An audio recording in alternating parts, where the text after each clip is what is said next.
কিসের জন্য 20 টাকা দেবে?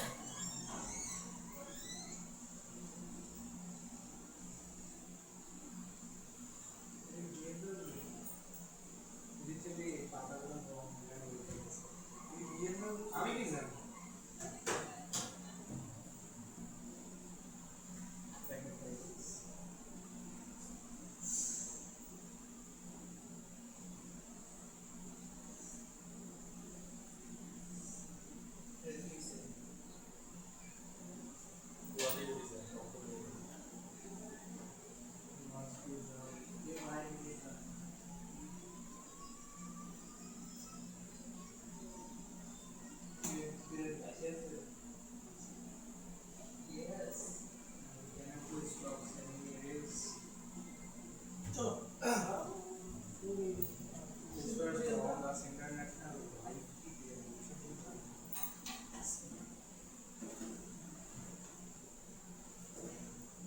আজকে সেরা মানুষ 3 গেছে 3 জন 4 গেছে 4 জন।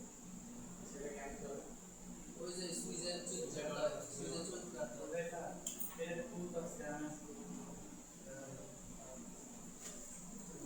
আজকে তার কি বাসায় জায়গা পরে আমাদের ক্লাস নিয়ে বসে তো আজকের টপিক হচ্ছে গ্যাস অনুসরণের বেগ। তো গত ক্লাসে আমরা গ্যাসের গতিশক্তি নির্ণয় করা শিখছিলাম। আজকে আমরা শিখব হচ্ছে আদর্শ গ্যাসের অনুসরণের বেগ নির্ণয় করা। দেখো যে আদর্শ গ্যাসের এটা না আদর্শ গ্যাসের অন্যান্য বৈশিষ্ট্য। দেখো একটা পাত্রে যখন একটা আদর্শ গ্যাস থাকে তখন ওই আদর্শ গ্যাসের সবগুলো অণুর গতিবেগ কখনো সমান হয় না। সবগুলো অণুর গতিবেগ কখনো সমান হয় না। অর্থাৎ কোনো কোনো অণুর বেগ হচ্ছে যে বেশি হতে পারে, আবার কোনো কোনো অণুর বেগ কি কম হতে পারে। ঠিক আছে? আচ্ছা, তার মানে তুমি যদি এখন প্রত্যেকটা অণুর জন্য আলাদা আলাদা ভাবে বেগ হচ্ছে যে নির্ধারণ করতে যাও তাহলে এটা কিন্তু তোমার জন্য খুব একটা ডিফিকাল্ট টাস্ক হবে। আবার গ্যাসের অণুগুলোর বেগ কিন্তু কখনো স্থির থাকে না, কারণ গ্যাসের অণুগুলো প্রতিনিয়ত নিজেদের মধ্যে এবং পাত্রের দেয়ালের সাথে কি প্রতিনিয়ত স্থিতিস্থাপক সংঘর্ষে লিপ্ত হয়, যার জন্য গ্যাসের অণুগুলোর বেগের মান এবং দিক দুটাই প্রতিনিয়ত কি হয় পরিবর্তিত হয়। এই জন্য বিজ্ঞানীরা কি করলো, তারা বললো আচ্ছা ঠিক আছে আমরা হচ্ছে যে সবগুলো অণুর জন্য আলাদা আলাদা ভাবে বেগ ডিফাইন না করে আমরা সবগুলো অণুর জন্য একটা কমন ভেলোসিটি কি করব ডিফাইন করব। আমরা ধরে নিব যে সবগুলো অণুর বেগ কি সমান, মানে একটা কমন ভেলোসিটি সবার জন্য কি ডিফাইন করব। এই কমন ভেলোসিটি ডিফাইন করতে গিয়ে বিজ্ঞানীরা 3 ধরনের বেগের হচ্ছে যে কনসেপ্ট তারা নিয়ে আসলো। সবচেয়ে বেশি গুরুত্বপূর্ণ যেখানে তোমার পরীক্ষায় কোশ্চেন আসবে সেটা হচ্ছে আমাদের আরএমএস বা রুট মিন স্কয়ার ভেলোসিটি। এটা দেখো আরএমএস বা রুট মিন স্কয়ার, এখানে আর মানে হচ্ছে রুট, এম মানে হচ্ছে মিন, আর স্কয়ার এস মানে হচ্ছে স্কয়ার। বা বাংলাতে কি বলবো, রুটের বাংলা কি বর্গমূল, মিনের বাংলা কি গড়, আর স্কয়ারের বাংলা কি বর্গ। তাহলে আমরা কি পাচ্ছি বর্গমূল গড় বর্গবেগ, বর্গমূল গড় বর্গবেগ বা সংক্ষেপে কি বলবো আরএমএস বেগ। আচ্ছা, এই আরএমএস বেগের মানটা কত এটা তোমরা ডেরিভেটিভ মুখস্থ করবা, এগুলো ডেরিভেশন খুব একটা গুরুত্বপূর্ণ না। এই আরএমএস বেগের সমীকরণটা হচ্ছে আমাদের এটা দেখো root over 3RT by capital M, root over 3RT by capital M। আচ্ছা, এটাকে তুমি যেটা এভাবে লিখতে পারো রুট ওভার এই RT জায়গায় তুমি লিখতে পারো PV, তাহলে কি পাচ্ছি 3PV বাই M এটা লেখা যায়। অথবা আরেকটা সূত্র আছে root over 3P by D, D হচ্ছে এখানে ঘনত্ব, D হচ্ছে এখানে কি ঘনত্ব। ঠিক আছে? আচ্ছা, আর এটাকে যেটা এভাবে লেখা যায় root over 3 into KT by small m। ব্যাপারটা বুঝো, যখন তুমি উপরে বড় হাতের আর লিখবা নিচে নিবা বড় হাতের m, আর যখন তুমি উপরে k লিখবা মানে বোল্টজম্যান কনস্ট্যান্ট লিখবা তখন তুমি নিচে লিখবা কি ছোট হাতের m। তাহলে বড় হাতের m আর ছোট হাতের m কিন্তু এক জিনিস না। বড় হাতের m কি বড় হাতের এম হচ্ছে এখানে গ্যাসের আণবিক ভর বা মোলার ভর, ঠিক আছে? আর ছোট হাতের এম কি হচ্ছে গ্যাসের একটা অণুর ভর। গ্যাসের কয় অণুর ভর? গ্যাসের একটা অণুর ভর, একটু ডিফারেন্স। আচ্ছা, এরপর লক্ষ্য করি তুমি অঙ্ক করার সময় আর এর মান কত বসাবা? 8.314, অর্থাৎ গ্যাসের গতিতত্ত্ব সংক্রান্ত সব মেথে আর এসআই তে বসবে। 8.314 জুল পার কেলভিন পার মোল। আর টি হচ্ছে আমাদের কি কেলভিন তাপমাত্রা, আমরা জানি কি হচ্ছে আমাদের কেলভিন তাপমাত্রা। আর বড় হাতের এমটা এখানে কি আণবিক ভর। এইখানে তোমাকে সবচেয়ে বেশি সতর্ক থাকতে হবে এই জায়গাটাতে, সেটা হচ্ছে নরমালি কিন্তু দেখো যে কোনো সমীকরণে আমরা আণবিক ভর গ্রামে বসাই নরমালি, বাট এই সূত্রে অবশ্যই আণবিক ভর কোন এককে বসানো লাগবে? কেজিতে। সাবধান, আণবিক ভর অবশ্যই কিসে বসবে? কেজিতে বসবে। কিসে বসবে? কেজিতে বসবে।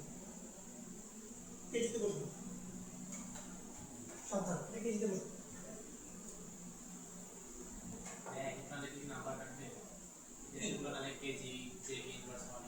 অবশ্যই লিখতে হবে, দেখো লিখতে হবে, নাম্বার কাটবে অবশ্যই, এবং লিখতে হবে।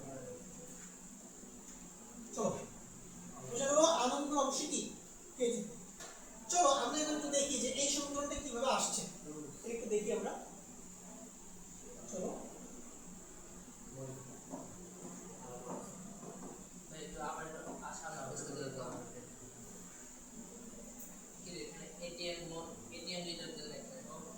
না, এটা তোমার জুল পার কেলভিন পার মোল, এস একক না। না ওইটা বলছিলাম, মানে জেনারেলি আমরা কেমিস্ট্রিতে ওইটা ব্যবহার করি, বাট যেহেতু গতিতত্ত্ব রিলেটেড ম্যাথগুলো সব কি তোমাকে এসআই করে সলভ করতে হবে, এজন্য আমরা এটা বসে গেলাম। ভাই আরেকটা সব প্রবলেম আসছে, সেটা হচ্ছে এটা তো মোল লাস্টে ই দেয় না কেন? কি মোলের নামে এল পর্যন্ত রয়েছে, MOL। হ্যাঁ ই লেখে না আর কি, কেন লিখে না বলকে এমওএল অনেকে লিখে, মানে এটা কোনো বড় ইস্যু না। চলো কি আসছে আমরা দেখলাম, লিখে আমরা P is equal to আমাদের কি ছিল, গ্যাসের গতিতত্ত্বের সমীকরণ কি ছিল? P is equal to 1/3 m n e c square, ঠিক আছে? না ছিল না? এবার লক্ষ্য করো আমরা এই P এর জায়গায় কি লিখতে পারি? P এর জায়গায় আমরা লিখতে পারি n আর কি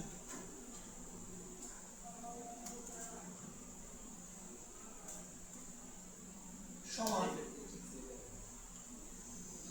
1/3 m n c স্কয়ার। আচ্ছা এবার লক্ষ্য করো, এবার আমরা কি করব? আমরা ছোট হাতে n এর জায়গায় আমরা 1 বসাবো। কত বসাবো? 1 বসাবো। আমরা n এর জায়গায় 1 বসাবো। তাহলে আমরা n এর জায়গায় 1 বসাই দিলে দেখো কি হচ্ছে, RT সমান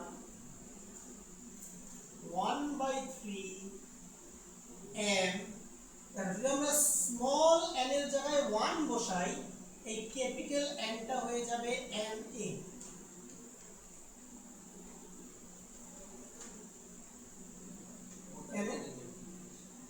এরকম কেন হলো? দেখো n এর মান 1 মানে কয় মোল গ্যাস? 1 মোল গ্যাস। কয় মোল গ্যাস? 1 মোল গ্যাস। আর বলতো 1 মোল গ্যাসে কতটা অণু থাকে? অ্যাভোগাড্রোর সংখ্যা অণু থাকে না? এখানে বড় হাতের n এর পরিচয়টা কি ছিল? গ্যাসের অণুর সংখ্যা। তাহলে আমি যদি 1 মোল গ্যাসের একটা স্যাম্পল নেই, সেখানে কতটা গ্যাসের অণু থাকবে? অ্যাভোগাড্রো সংখ্যক গ্যাসের অণু থাকবে। আচ্ছা এবার লক্ষ্য করো,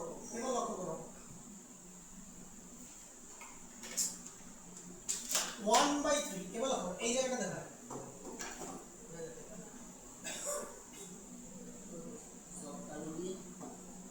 দেখো স্মল m কি আমাদের একটা অণুর ভর, স্মল m হচ্ছে আমাদের একটা অণুর ভর।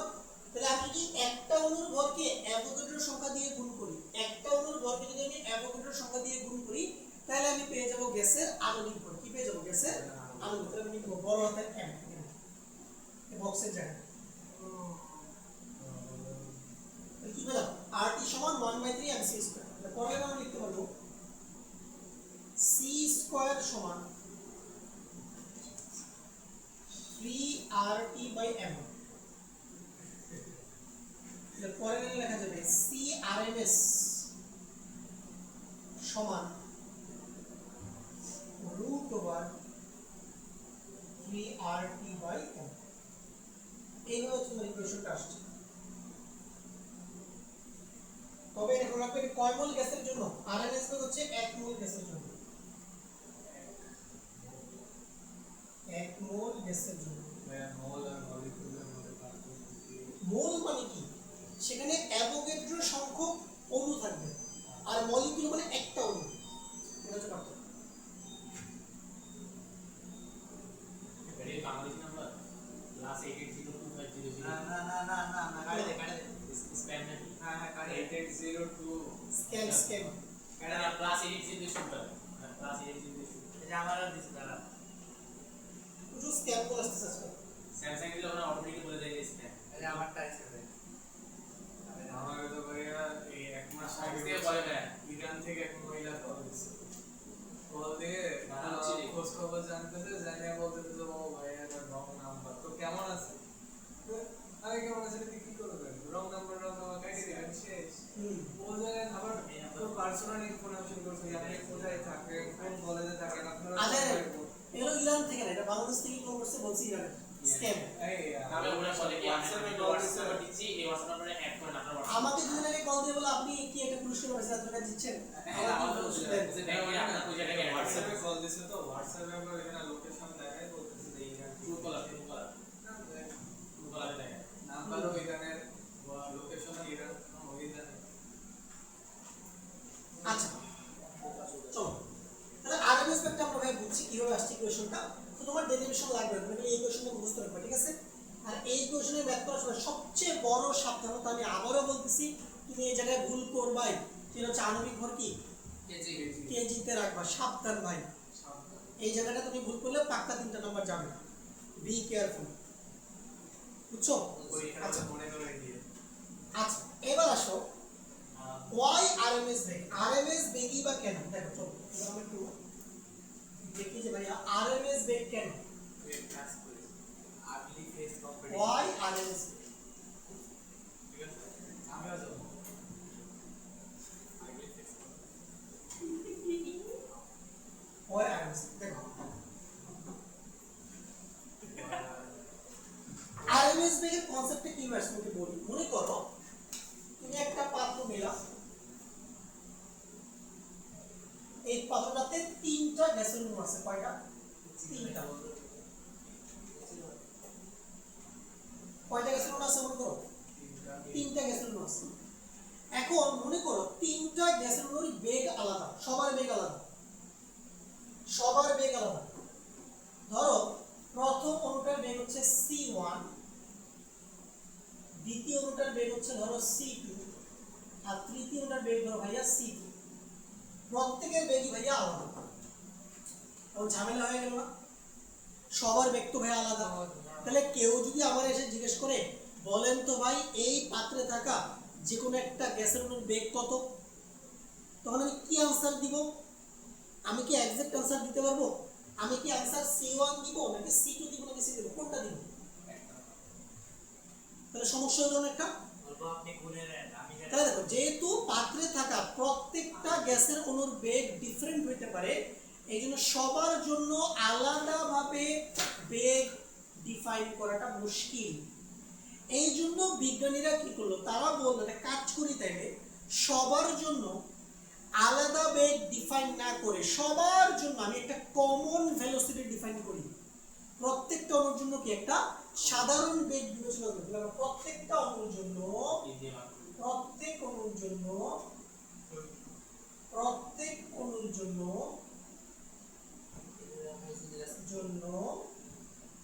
একটি কমন ভেলোসিটি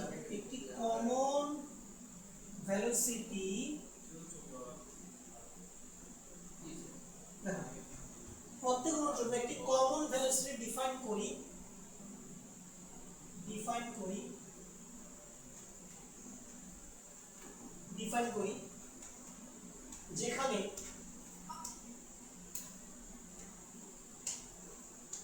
যেখানে গ্যাস অণুসমূহের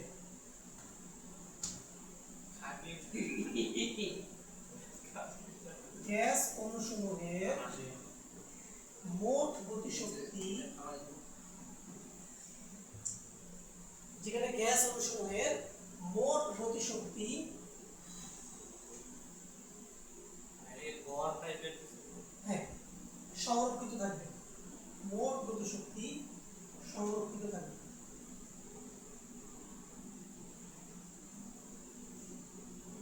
আছে?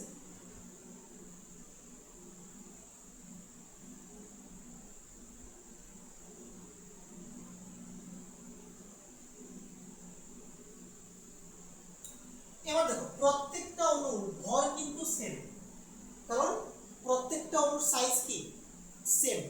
তাহলে প্রত্যেকটা অণুর ভর ধরো m, তাহলে প্রথম অণুর ভর ধরো m ছোট হাতের m, দ্বিতীয় অণুর ভর ধরো ছোট হাতের m, তৃতীয় অণুর ভর ধরো ছোট হাতের m।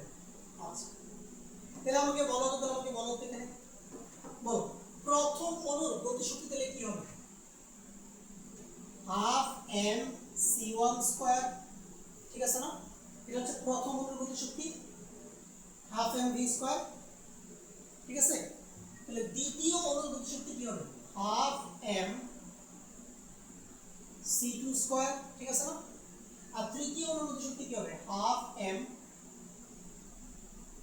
c3 স্কয়ার, ঠিক আছে? তাহলে সবগুলো যোগ করলে কি তিনটা অণুর কি পাওয়া যাবে? মানে পুরো আদর্শ গ্যাসের স্যাম্পলটার মোট গতিশক্তি পাওয়া যাবে, ঠিক আছে? আচ্ছা এখন আমরা কি করলাম? আমরা বললাম না, আমরা কি করব, এই সবগুলো গ্যাসের অণুর জন্য একটা কমন ভেলোসিটি ডিফাইন করব। একটা কি ডিফাইন করব? Common velocity. তাহলে আমরা ওই কমন ভেলোসিটিকে নাম দিলাম CRMS। দেখো তাহলে সবার জন্য আমি একটা কমন ভেলোসিটি ডিফাইন করব, সেটা কি CRMS। তাহলে যদি এখন সবার বেগ CRMS হয়, মানে প্রত্যেকটা অণুর বেগ যদি CRMS হয়, তাহলে বলো প্রত্যেকটা অণুর গতিশক্তি কত হবে? হাফ m CRMS কি স্কয়ার হবে না? বাট এটা তো একটা অণুর গতিশক্তি, মোট কয়টা অণু আছে এখানে? তিনটা। তাহলে 3 দিয়ে গুণ দিলে কি পাওয়া যাবে বল? টোটাল গতিশক্তি পাওয়া যাবে, ঠিক আছে না? বুঝছো ব্যাপারটা? মানে টোটাল গতিশক্তি কি রাখতে হবে? সমান রাখতে হবে। এখন তুমি দুই থেকে হিসাব করো, দেখো এখান থেকে হাফ এম কাটা, বুঝছো নি? দেখো সবগুলো থেকে হাফ এম কাটা আসবে, কি থাকে? থাকে হচ্ছে c স্কয়ার আরএমএস। দেখো c স্কয়ার আরএমএস সমান কি থাকে? দেখো থাকে হচ্ছে c1 square plus c2 square plus কি c3 স্কয়ার ডিভাইড বাই কত হবে বলো? 3 না? 3 হবে, 3 হবে। এবার রুট করে দাও, তাহলে CRMS কি হবে? CRMS সমান হবে root over c1 square plus c2 square plus কি c3 স্কয়ার। অর্থাৎ কি হইছে? দেখো কি হইছে, সবাই প্রথমে আমি কি করছি? আমি সবগুলা অণুর বেগকে বর্গ করছি না? বর্গ করে সবগুলা যোগ করে 3 দিয়ে ভাগ করছি, মানে কি আমি গড় করছি। আমি কি করছি? গড় করছি। অর্থাৎ বর্গ করছি, এরপরে কি করছি? গড় করছি, এরপরে রুট দিছি। তাহলে দেখো কি বর্গমূল করছি না? তাহলে তুমি ওয়ার্ডটার দিকে তাকাও,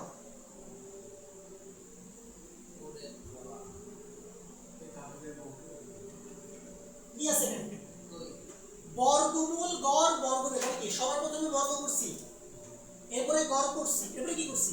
বর্গমূল করছি। এই জন্য এটার নাম হচ্ছে বর্গমূল, গড়, বর্গমূল। বা সহজে মনে রাখলে কি হবে? RMS, root mean square. Root মানে বর্গমূল, মিন মানে গড়, স্কয়ার মানে কি বর্গমূল, ঠিক আছে? এইভাবে হচ্ছে আরএমএস বেগের কনসেপ্টটা আসছে, বুঝছো কি না? বুঝো না আরএমএস বেগ ক্লিয়ার? আচ্ছা আরএমএস বেগের পরে আমাদের আরো দুইটা ভেলোসিটি আমাদের শিখতে হবে। তবে এগুলো থেকে কোনো ম্যাথ আসবে না, তবে এগুলো থেকে তোমার অ্যাডমিশনে অঙ্ক আসতে পারে, বোর্ডে আসবে না। সেটা কি? সেটা হচ্ছে তোমার একটা হচ্ছে গড় বেগ বা কি এভারেজ ভেলোসিটি। গড় বেগ বা এভারেজ ভেলোসিটি। দেখো যে কোনো গ্যাসের অণুর গড় বেগ বা সি এভারেজ কত? সেই সূত্রটা হচ্ছে √8RT/πm অথবা √8kT/π(m). তাহলে কি বলছিলাম? উপরে বড় হাতের আর লিখলে নিচে কি লিখতে হবে? বড় হাতের m লিখতে হবে। আর তুমি যদি উপরে বোলটজম্যান কনস্ট্যান্ট লিখো, নিচে কি ছোট হাতের m লিখতে হবে। এটা হচ্ছে পার্থক্য। আচ্ছা এখন দেখো তুমি বলতে পারো ভাইয়া এই যে সূত্রগুলো কিভাবে আসছে। দেখো এই প্রত্যেকটা সূত্রে প্রতিপাদন করা হয়েছে আনছে মূলত ম্যাক্সওয়েল বোলজম্যান ডিস্ট্রিবিউশন থেকে, যেটা তোমাদের সিলেবাসে নাই। ম্যাক্সওয়েল বোলজম্যান ডিস্ট্রিবিউশন, মানে বোলজম্যান আর ম্যাক্সওয়েল একসাথে করছে। হ্যাঁ ম্যাক্সওয়েল বোলজম্যান ডিস্ট্রিবিউশন থেকে মূলত এই কোশ্চেনগুলো আসছে। এগুলা আউট অফ সিলেবাস, হ্যাঁ এগুলো আউট অফ সিলেবাস, এগুলো হচ্ছে ইন্টারেস্ট স্কোপের বাইরে, কিছু আউট অফ স্কোপ, এগুলো অনেক কমপ্লেক্স। আপনি শিখছেন হ্যাঁ আমি করছি, এগুলো পড়াইছি, আমি আগের অনেক ব্যাচ কি পড়াইছি এগুলো, এগুলো অনেক করে আসছে। তোমাদের আপনাদের পড়েছিলাম লাস্ট, মানে এগুলো আসলে লাগে না, দরকার নেই, এগুলো প্রয়োজন এই নেই। কেমিস্ট্রি মাস্টার্স আমি সেলফ টট পারসন, ঠিক আছে স্যার পারসন সেলফ টট, সব কিছু নিজে নিজে শিখি। আর যদি তোমার লার্ন করার জন্য তোমার ওই বিষয়ে মাস্টার্স করতে হবে, অস্ট্রেলিয়ায় করবে না, তোমার শিখার ইচ্ছা থাকলে এখন সম্মানিত সম্মান। ওইটা আর কি, এখন অনলাইন আছে, সব কিছু তুমি শিখতে পারবে, কোনো সমস্যা নেই। বুঝছো সেটা কোথেকে আসছে, কেউ জিজ্ঞেস করে যে ভাইয়া সূত্রগুলো কোথেকে, সূত্র উত্তর কি ম্যাক্সওয়েল বোলজম্যান ডিস্ট্রিবিউশন, ঠিক আছে, এগুলো তোমাকে লাগবে না, মানে এগুলো অনেক কমপ্লেক্স ইন্টিগ্রেশন সলভ করে, তুমি ইন্টিগ্রেশন করছো না, অনেক কমপ্লেক্স ইন্টিগ্রেশন সলভ করে কি এই ইকুয়েশনে পৌঁছেছে। আচ্ছা তাহলে এভারেজ ভেলোসিটি গেল, এরপরে আসবে হচ্ছে সম্ভাব্যতম বেগ বা মোস্ট প্রবলেম, জিনিসটা কি সাফার প্রেসিটা হচ্ছে একটু ভালো ইশাস নোটস। মেডিকেলকে সিভিল ইঞ্জিনিয়ারিং শিখি। আমি বলছি মেডিকেল ঢুকবো। এ মেডিকেল দিকে সিভিল ইঞ্জিনিয়ার 25 না 25 আমি আমার ইয়েস।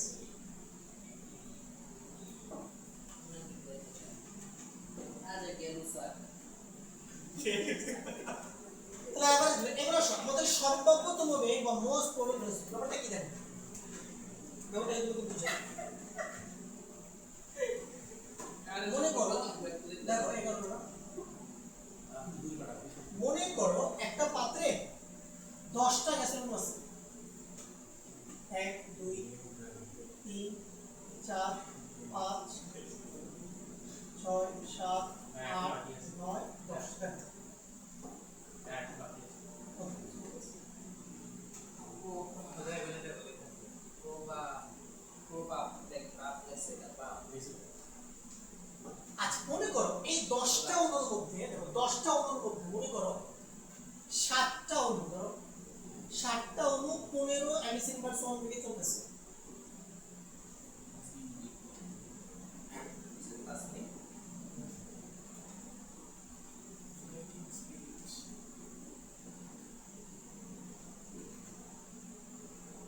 বেশি এদিকে বসতে না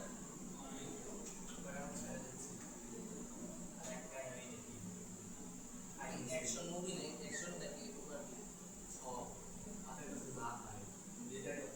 3 4 5 তুমি কি দেখো দেখি তো ইনস্টাগ্রামে করে আমি বাস্তব বাস্তব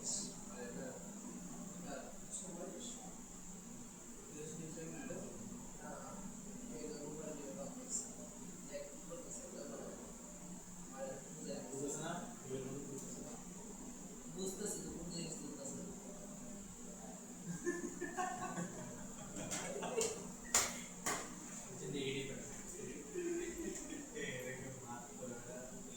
কোড নেগেটিভ বুঝাইতেছে আমি কি করব ব্যাপারটা বুঝো, মনে করো এই পাত্রের মধ্যে 10টা গ্যাসের অণু আছে, এর মধ্যে 7টা গ্যাসের অণু 15 mS/1 বেগে চলমান, আর বাকি 3টা গ্যাসের অণু মনে করো 10 mS/1 বেগে চলমান।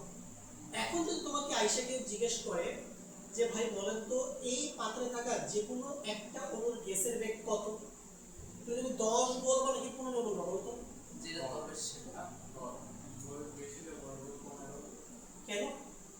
কারণ ঘনত্ব বেশি আছে। দেখো তুমি 15 বলবা কারণ 15 উত্তর হওয়ার প্রবাবিলিটি বেশি, কারণ বেশিরভাগ অণু, এর কোনো রাস্তা বেশি। তুমি বুঝতে চেষ্টা করো বিষয়টা, বেশিরভাগ অণু কত বেগে গতিশীল? 15 mS/1 বেগে গতিশীল। তাহলে তুমি যদি 15 mS/1 বলো তাইলে তোমার আনসারটা হওয়ার প্রবাবিলিটি কি বেশি। এখানে এক্সাক্ট আনসার দেওয়া যাবে না, প্রবাবিলিস্টিক ভাবে চিন্তা করতে হবে যে যেহেতু ভাইয়া বেশিরভাগ গ্যাসের অণু কত 15 mSn/1, তার মানে আমি যদি যে কোনো র্যান্ডমলি কোনো একটা গ্যাসের অণুকে চুজ করি তাহলে ওই অণুটার বেগ 10 থেকে 15 হওয়ার সম্ভাবনাই কি থাকবে বেশি থাকবে। তাহলে মনে রাখবা বেশিরভাগ গ্যাসের অণু যেই বেগে চলমান বা যেই বেগে গতিশীল তাকে কি বলা হয় সম্ভাব্যতম বেগ বা মোস্ট প্রবাবল ভেলোসিটি। বুঝছো, বেশিরভাগ অণু যেই বেগে গতিশীল তাকে বলা হয় মোস্ট প্রবাবল ভেলোসিটি বা সম্ভাব্যতম বেগ। এটাকে সিএমপি দিয়ে প্রকাশ করা হয়, মোস্ট প্রবাবল থেকে আসছে মোস্ট প্রবাবল। সূত্রটা কি সিএমপি হচ্ছে √2RT/m অথবা √2KT/m। না সূত্র মুখস্থ রাখতে হবে, বুঝছি ইজি জিনিস। আর দেখো এভারেজ ভেলোসিটি কি ভাই, এভারেজটা কি, এভারেজ কি। এবার তুমি একটু এভারেজ ভেলোসিটির সমস্যা বুঝে, এভারেজ ভেলোসিটি আসলে কি এটা একটু লিখে তাহলে এখানে আমি লিখি, এখানে তোমার সিএমপি হচ্ছে কত, সিএমপি এখানে কত 15 mSn/1। আচ্ছা মাছের মতো লাভ দিয়ে ব্যাপারটা দেখো এবার মনে করো একটা পাত্রে দুইটা গ্যাসের অণু আছে। দেখো এবার গড় বেগের সমস্যা হবে, একদম একটু বুঝাচ্ছি। গড় বেগ কেন ব্যবহার করা হয় না, প্রবলেমটা কোন জায়গায়। মনে করো একটা পাত্রে দুইটা গ্যাসের অণু আছে, ঠিক আছে। মনে করো এই গ্যাসের অণুটা ডান দিকে চলমান 5 mSn/1 বেগে, আর এই অণুটা বাম দিকে চলমান মনে করো 5 mSn/1 বেগে, ঠিক আছে।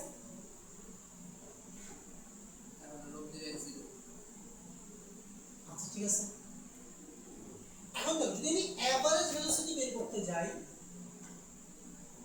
তাহলে কি হবে দেখো, ধরো একটার বেগ হচ্ছে ভাই যদি 5 ধরি, বলো তো আরেকটার বেগ কত ধরা লাগবে -5। কেন কেন কারণ তাদের দিক ভিন্ন না, একটা ডান দিকে যাচ্ছে আর একটা কি বাম দিকে যাচ্ছে, তাহলে একটাকে 5 ধরলে আরেকটাকে -5 ধরা লাগবে। তাহলে গড় আদি দিয়ে ভাগ দেওয়া লাগবে দুটাও, তাহলে গড় বেগ কত চলে আসবে দেখো।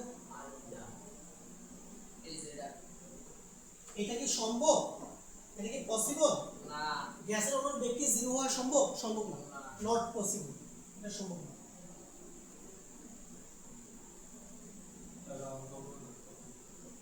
হ্যাঁ হ্যাঁ, তার মানে এই এভারেজ ভেলোসিটির এই সমস্যাটার কারণে যেহেতু এখানে একটা পাত্রে যেহেতু অনেকগুলো অণু থাকে, তাই এক এক অণু এক এক দিকে তো গতিশীল, কেউ উপরে কেউ নিচে, কেউ বামে কেউ ডানে, এই জন্য অনেকগুলো অণু বেগের লব্ধি কি হয়ে যেতে পারে, কারণ বেগ একটা ভেক্টর রাশি, এখানে দিকও বিবেচনা করতে হবে, ঠিক আছে কিনা। যেহেতু ভেলোসিটি একটা ভেক্টর, তাহলে এখানে অনেকগুলো অণুর বেগের ভেক্টর লব্ধি কি শূন্য চলে আসতে পারে। আর ভেক্টর লব্ধি যদি শূন্য চলে আসে তাহলে ওই শূন্য ভেক্টরের মান তো শূন্যই নাকি, শূন্য ভেক্টরের মান তো শূন্য, তাহলে এভারেজ ভেলোসিটি কি চলে আসবে, 0 চলে আসার সম্ভাবনা থাকবে। এই জন্য আসলে আমরা এভারেজ ভেলোসিটি কখনো ব্যবহার করি না এই সমস্যাটার কারণে, কথাটা বুঝতে পারছো। ওকে, এই জন্য এই তিনটা বেগের মধ্যে সবচেয়ে বেশি মানে থিওরিটিক্যালি কারেক্ট এবং ম্যাথমেটিক্যালি সবচেয়ে বেশি কারেক্ট কোনটা বলো, কোনটা এই আরএমএস বেগ। এই জন্য গ্যাসের বেগ বলতে মূলত কি বোঝানো হয়, আরএমএস বেগ কি বোঝানো হয়। আশা করি বুঝাইতে পারছি, এগুলা ফিজিক্স বইতেও আছে আলোচনাগুলো, বাট হয়তো তোমরা ওইভাবে দেখতে পারো না, সূত্র মুখস্থ করে চলে গেছে। আচ্ছা চলো এগুলো আমাদের ক্লিয়ার। এবার পরীক্ষার যে কোশ্চেনটা আসে দেখো, এবার পরীক্ষার যে কোশ্চেনটা আসে সেটা হচ্ছে এই তিনটা বেগের অনুপাত, এটা পরীক্ষায় আসবে দেখো, এই তিনটা বেগের অনুপাত, এই তিনটা বেগের অনুপাত এটা এক্সামে আসবে। দেখো আরএমএস বেগ, এভারেজ ভেলোসিটি এবং মোস্ট প্রবাবল ভেলোসিটি রেশিও, এটা এক্সামে আসবেই গ্যারান্টি। তাহলে দেখো আরএমএস বেগের জায়গায় লিখো, আরএমএস বেগের জায়গায় লিখো √2 কি 3RT/m, হ্যাঁ মোস্ট প্রবাবল ভেলোসিটি না এমপি লিখো সিএমপি, আরেকটা কি √8RT/m, আরেকটা √2RT/m। মানে সকল থেকে কি কাটা যায়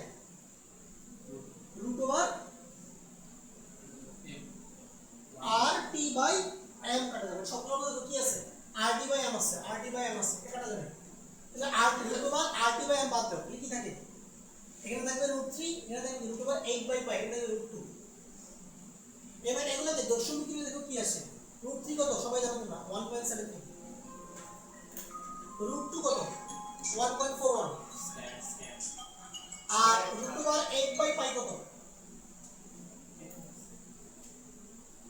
√8/π কত 1.59, ঠিক আছে?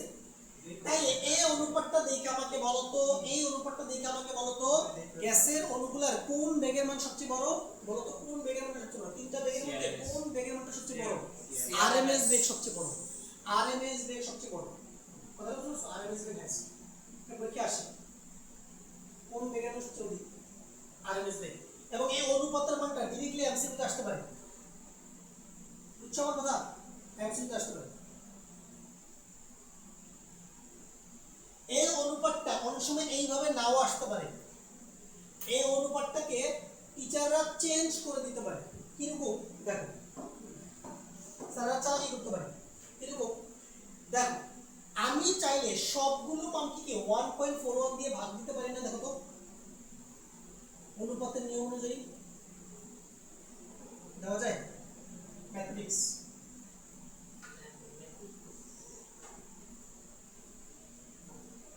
বুঝবে?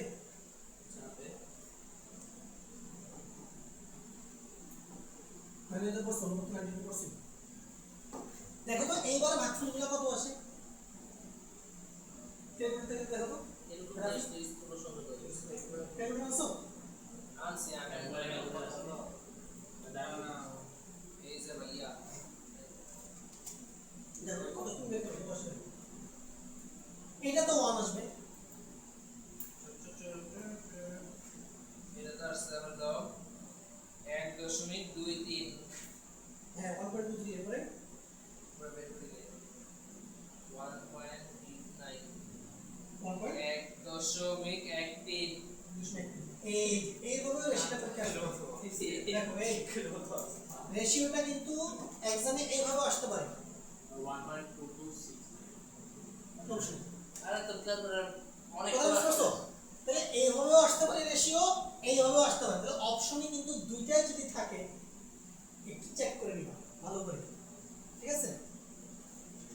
কি শয়তান স্যার আবার এমন ভাবেও আসতে পারে, দেখো পরীক্ষা এভাবেও আসতে পারে সবগুলো মানকে 1.73 দিয়ে ভাগ।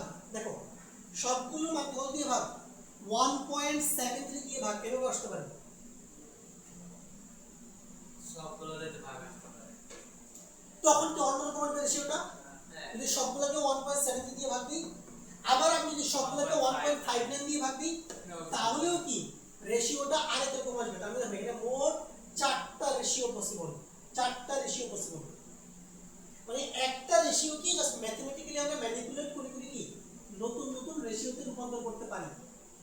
এবং দেখবা যে কখনো এইটা অপশনে থাকবে না, এটার মডিফাইড ভার্সনগুলো অপশনে থাকবে। তোমাকে পেঁচাবে বারবার, ইজি জিনিস বারবার তোমাকে পেঁচাবে। প্রথমে শুরুতে বলতে হবে তো ছুটে করতে হবে ওকে আচ্ছা, তার সাথে বুঝতে পারছেন বলতে পলিটিক্যাল তুমি। এই হলো মোটামুটি আমাদের গ্যাসের অনুসমূহের বেগ নিয়ে আলোচনা। মানে আমাদের গ্যাসের গতিতত্ত্ব কমপ্লিট, ঠিক আছে? কমপ্লিট। এই টপিক আমাদের শেষ। আগামী ক্লাসে আমরা কি করব? এই যতদিন যা থিওরি পড়াইছে ততদিন পর্যন্ত সব থিওরি রিলেটেড কি গাণিতিক সমস্যা আমরা ম্যাথস করব ক্লাসে টাইপ ওয়াইজ আমরা ম্যাথস করব। তো আমরা 10 থেকে 15টা ম্যাথ করব, তাতে সব কভার হয়ে যাবে।